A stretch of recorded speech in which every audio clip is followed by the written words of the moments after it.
Mesdames, Messieurs, je vous souhaite une très belle et heureuse année 2022. Ces derniers mois ont été d'une intensité incroyable. J'ai parcouru la circonscription, c'est-à-dire le territoire sur lequel vous m'avez élu député, du nord au sud et de l'est à l'ouest. Je suis allée à votre rencontre et à l'écoute de vos attentes, toutes générations confondues. J'ai discuté avec des personnels de santé, des collégiens, des artisans, des élus, des passants. J'ai vu cette jeunesse qui s'investit, travaille et innove. J'ai visité des entreprises, des villes et des villages, des lycées, des associations et tant d'autres. Tous, vous m'avez transmis votre regard sur notre société, vos attentes et vos espérances. Notre circonscription est riche d'hommes et de femmes convaincus et convaincants. Il y a là une énergie collective, des compétences et des talents, des envies et des projets. Certes, la motivation a parfois besoin d'être stimulée. Certes, l'incertitude peut faire peur et les obstacles peuvent sembler hauts à franchir. Mais je suis persuadée que nous devons redresser nos manches pour trouver des solutions positives dans le consensus et la bienveillance. Toutes ces rencontres complètent mon expérience d'élu local et nourrissent mon travail parlementaire. À l'Assemblée nationale, le travail fut tout aussi dense et passionnant.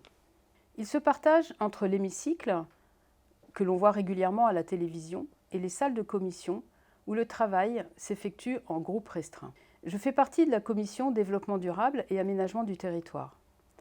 J'y interviens régulièrement lors de l'examen de projets de loi, d'audition ou de présentation de rapports. Pour le projet de loi de finances 2022, j'ai mené un travail approfondi sur le financement de la recherche et de l'enseignement supérieur dans les domaines du développement durable, de la gestion des milieux et des ressources. Avec ma collègue Valérie Petit, nous venons de commencer une mission d'étude sur la nature en ville. C'est un sujet qui me passionne depuis longtemps. Comment peut-on intégrer la nature dans notre environnement urbain et agir sur le changement climatique ? Quels bénéfices en tirer pour la biodiversité, la santé et le bien-être des habitants ? Dans l'hémicycle, à l'occasion des questions au gouvernement, les QAG du mardi après-midi, j'ai soulevé des sujets portant sur des enjeux locaux et nationaux.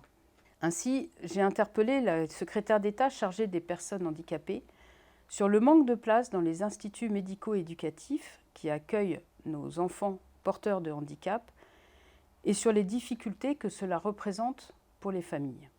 J'ai questionné Mme Sarah El Haïry sur le seuil limitant à 150 € la valeur des lots mis en jeu lors des lotos traditionnels. Une mesure injuste qui portait atteinte à leur attractivité.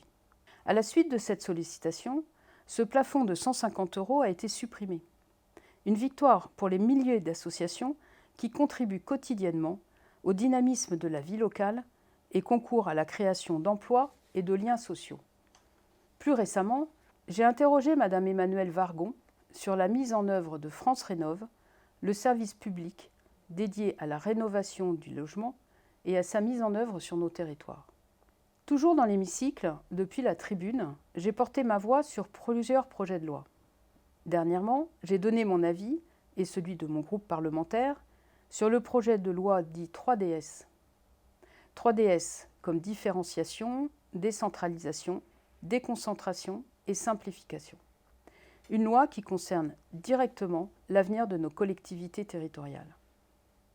Vous pouvez retrouver mes interventions sur mon site internet, sur le site de l'Assemblée nationale et sur les réseaux sociaux.